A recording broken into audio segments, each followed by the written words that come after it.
What is the exposure triangle? The exposure triangle is one of the most important photography fundamentals to understand. It's made up of three core camera settings: aperture, shutter speed, and ISO speed.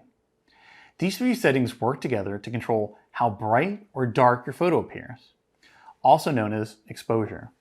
But they also impact other parts of your image, like sharpness, blur, and image quality. So here's how it works. Aperture controls how much light enters through the lens. A wide aperture like f2.8 lets in a lot more light and gives you a very shallow depth of field, great for blurring backgrounds. A narrow aperture like f16 lets in less light but keeps more of the image in focus. Now, shutter speed controls how long the camera sensor is exposed to light. A faster shutter speed like 1/1000th of a second freezes action. A slower shutter speed like 1/30th of a second lets more light in and may blur movement. ISO affects your camera sensitivity to light.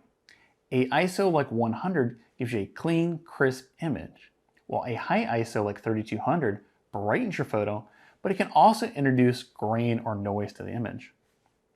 Now here's the key. These settings are all connected. If you brighten one part of the triangle, like opening your aperture, you'll often need to adjust the others to keep the exposure balanced.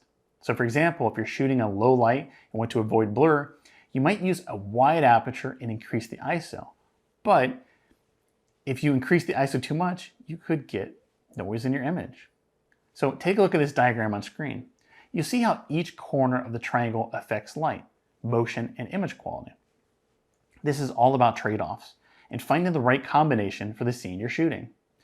Once you've mastered how aperture, shutter speed, and ISO work together, you unlock the full creative control over your camera instead of letting it guess for you. Want to learn more terms like this? Click the link in our video description to visit our full photography glossary.